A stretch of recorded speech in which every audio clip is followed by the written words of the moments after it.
Wow.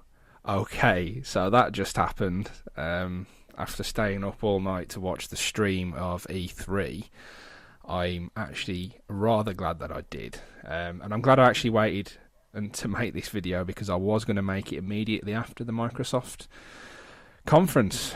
I'll get right into it actually. I don't see the point in delaying this. We'll start with Microsoft's conference, what they did right, what they did wrong, and then we'll move on to Sony at the very end. Microsoft conference wasn't all that bad, if I'm completely and utterly honest with you. It opened up with Metal Gear Solid. I mean, it looks fine. It looked really good, but obviously it's not an exclusive, so they kicked off with a non-exclusive, which they did say they were going to have a lot of, to be honest with you. Then we started off with a few more new IP exclusives. Rise, Son of Rome, which looked great. I was like, this game looks absolutely excellent. And then I was like, but is it going to be a Kinect game? Which is going to put me off straight away. But it wasn't. And then we started seeing the fighting now, and it's just chock full of QTE. You know, why have quick time events for combat such as that? That would be a great spectacle fighter game. That would absolutely brilliant. Or similar combat to say Arkham Asylum, something like that would work really well with that game. It would have been really good. Other things that impressed me. Sunset Overdrive looked quite interesting, colourful, fun, sort of Jet Set Radio it reminded me of, but with a sort of zombie feel to it, like killing obviously some sort of monsters. It didn't really go into details. Then it got pretty cool when they said they were going to make a new Killer Instinct. I don't know whether to talk about what they've done wrong with that already. Apparently Killer Instinct is free to play. Now, that might sound great, but we all know that free-to-play models normally mean that you have to buy stuff. Now, the rumour that's doing the circles on Twitter at the moment with people like Jim Sterling and Total Biscuit, Jesse Cox, people like that, is that the game Killer Instinct is going to have one character, and then you purchase the remaining characters to play the game. So you've got one playable character, and the other ones are for purchase. That's Microsoft listening to the consumers. And by the way, they did start off the conference by saying, like we've always said, this is about the games, nothing else.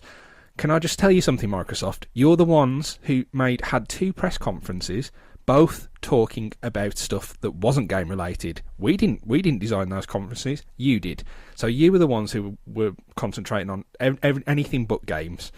So that was one thing that really got on my nerves, to be honest with you.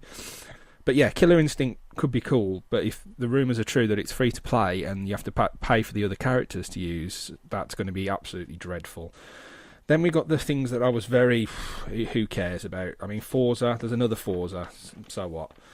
But the show Battlefield 4, so what? Looks the same every year, just a little bit better. And then they started talking about Halo, I nearly fell asleep. So those are the ones I'm really not bothered about. Ones that look good, I've already mentioned Rise, Son of Rome, Sunset Overdrive. Project Spark looked very good. It looked like a Little Big Planet, but a little bit more serious. As in graphically serious, not so fun. And I definitely would like to try that. But then there was the new game from the developer of Panzer Dragoon, Crimson Dragon, but we didn't have any sound with it. So quite a funny moment in the conference when everyone was making the sound effects themselves. That was quite funny. Dead Rising 3, there we go. That's actually one I would really like to play because it seems they've changed the tone though. They've made it more serious, more dark. They've still got the crazy weapon modifications, but it still looks quite serious. And I mean, Dead Rising's always been about humour, really, but it still looked good. They trundled out the people who made Witcher 3, but again, that's not an exclusive. And they made a bit of an effort to try and make out like they were indie developer friendly, by showing Minecraft, which is quite hilarious, to be honest with you. No, we still got indies. We got like Minecraft and this other one called Below. There you go. There's two. Yeah, I mean, Minecraft's a runaway success, so you're going to have it on the Xbox if you can, because everyone plays it, everyone knows it, and it'd be a mistake not to. It was sort of coming down to a little bit of a whimper when I realised that the majority of the stuff they were showing, such as, what's the name of the game?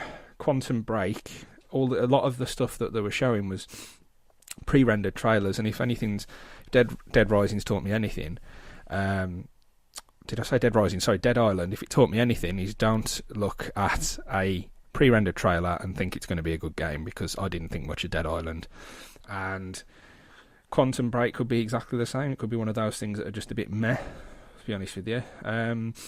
Pre-rendered trailers are fine, but then they showed one that did pique my interest, and it was Titanfall. Looked really good. It looked like a cross between Hawk and first-person shooters such as, I don't know, Battlefield. So it was like a cross between the two. I like the sound of it.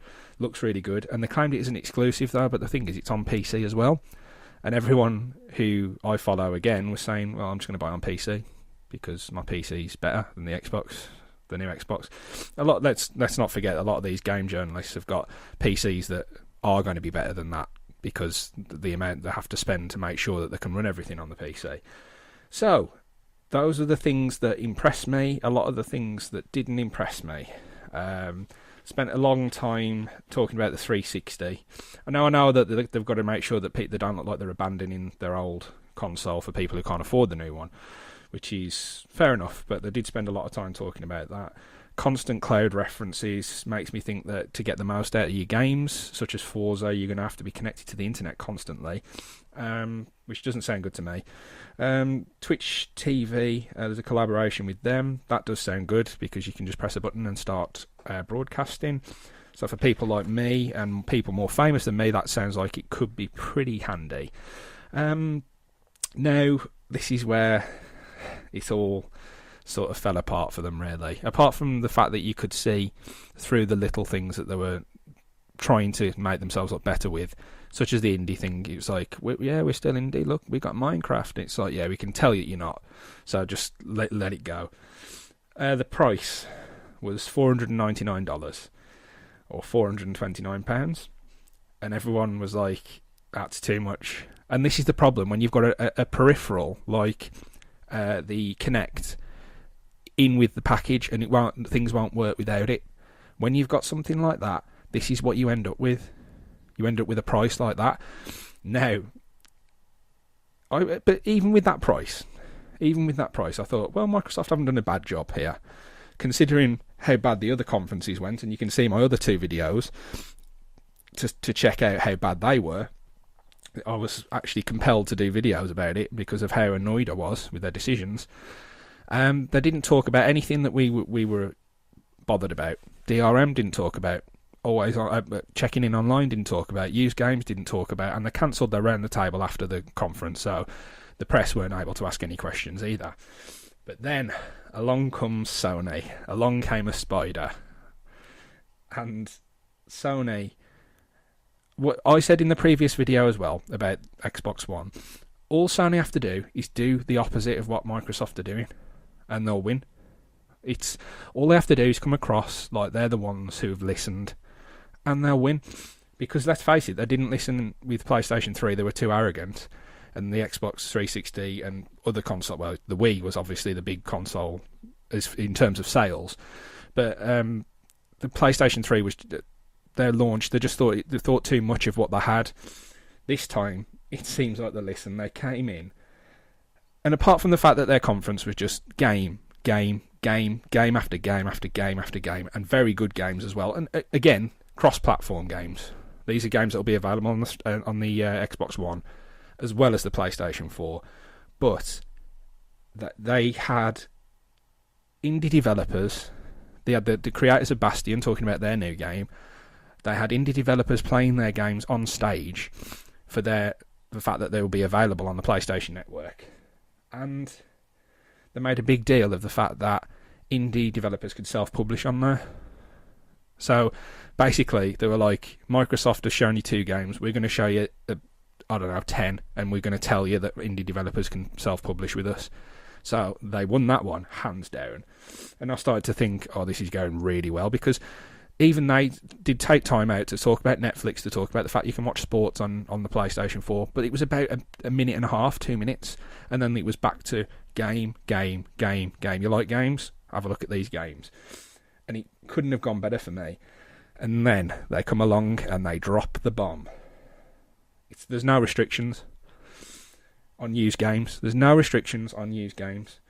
And I love the way they put it on stage. I mean, I know it's all PR nonsense, and I know they don't necessarily care that much about you as a consumer, but they certainly made it sound like they did, because they were like, the used game, if you buy a disc, that is your disc to lend, sell, have anyone experience what, you know, if you want them to. That's your property, basically.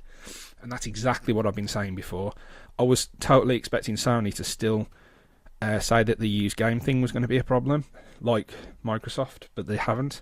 They've come out and said that, and then they came out and said again, this is not online, there are no check-ins, the console will always work, you don't have to check in to make the console work.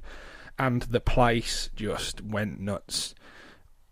I've never, like Total Biscuit said in one of his tweets, I've never known a conference where the people in the crowd started chanting the company's name, and that's what started to happen. It was an absolute they basically pulverised Microsoft. It couldn't have gone better for them. Well, you thought it couldn't have gone better. Then they introduced the way the console looked. I mean, who cares really, as long as they're doing the right things, and they were doing the right things. The console looks a bit more like a more angular version of PlayStation 2, is what it looked like to me. But still, it looked fine. It looked like a console, and that's what you'd expect. And then as they were winding down, they showed you a few more games. Some of the games look great, by the way. Really, really good. I can't wait to play some of them. But that was the same with Microsoft. There were some great games I would like to try. But did Microsoft do enough to make you forget about all the other bullshit? No, they didn't. They talked too much about non-exclusive games. They came out with a price that was far too high. People aren't going to buy it because of the fact that if you didn't have to have the Kinect with it, that was their mistake, which means that they're going to have to put another $100 on the price. So then Sony, just as they were wrapping up, you think, well, they still haven't mentioned the price. I kept saying, if they mention the price now, it could be game over. Then he comes out and says the price, and it's $399 or £349, and the place just went up in the air. He couldn't talk for a while because of how many people were clapping and cheering and shouting. And I've never known someone get pulverised that badly as far as competing conferences go. I can't see anything now but a complete and utter victory for Sony. Oh, and breaking news today, by the way. This is check my notes here. Region free, yes. That's basically what's just been announced today. Region free, PlayStation 4 will be. So it's like they've basically looked at the mistakes Microsoft have made, and they've gone, well, we can beat these easy now. But they haven't just taken the easy steps, and because what I honestly thought was they were going to go, used games are going to do the same as Microsoft, but we're not going to have any restrictions as far as online play goes, as in online checking in. They haven't done that. They've gone the whole hog. They don't want to just win this console war. They want to absolutely annihilate Microsoft, and frankly, I can't see any other result right now than that, because they bought that. They bought it today, and they absolutely nailed it. People were just going crazy at the conference, and understandably so, because Microsoft did a decent job. Yeah, that was it was nothing compared to what Sony had up their sleeve. So I sound pleased. I'm not, because like I've said in all the previous videos, I've been with Microsoft and the Xbox for 10 years. I don't know, when would the original Xbox come out? I mean, I had the console I had before an Xbox was the Dreamcast. Then I had Xbox, the original Xbox 360, and I've been with them ever since, because I've had so many very good experiences online. Oh, and by the way, the only minus for PlayStation was the fact that you're going to have to pay for the online service now, but it's nowhere near as much as the Xbox 360 or the Xbox One. And from what I can tell, if they do use that money to improve their online service, because it was always a bit shaky compared to Microsoft's, I'll be happy with that, because I'd pay that little bit extra to have them then compete with Microsoft as far as an online service goes, because they couldn't before. But the thing was, you had to pay for the Microsoft service, and you still do. But the value for money still, for me, is with the PlayStation. If you buy an Xbox for £429, 429. Yeah, you know, if you buy it for that kind of price, £429, 2 games, you're talking £500 before you've even blinked an eye. It's a lot of money, and with the PlayStation, you're just getting more value. I've never had a conference for something that wasn't Microsoft that's made me excited about a console. This has made me excited. Their conference was so well put together that it would fail to make anyone excited because of how they presented the facts and how they presented themselves. Like I say, I know a lot of it's going to be PR speak and like not 100% true, but they came across as people who did actually give a shit about what the fans wanted from them. And Microsoft, if you want to like make consoles for publishers, that's fine. You go ahead and do that, but then don't expect the non-publishing consumer to then go and buy your console when there's a much better one available that's being built for them and for their needs and for their actual wants in regards to console gaming. And that's exactly what Sony have done. There's actually quite a funny parody video of the Sony CEO and president showing you how to lend Sony PlayStation games, and it's just them two handing each other a game, and that's it. It's actually quite funny. You'll find it on YouTube if you look. Anyway, I think I've said all I needed to on this. This is the concluding video. I can't see anything but now a resounding victory for Sony PlayStation, and unfortunately for Xbox, I can't see this console doing very well.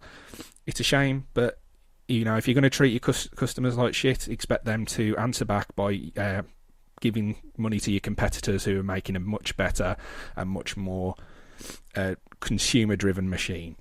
Anyway, thanks for your time, guys. If you like what you hear, just like and subscribe to hear more from me. And I'll see you next time with a review, first and last impressions of Dust and Elysian Tale, and TG recommends of Dreadout. I'll see you next time, guys. Bye.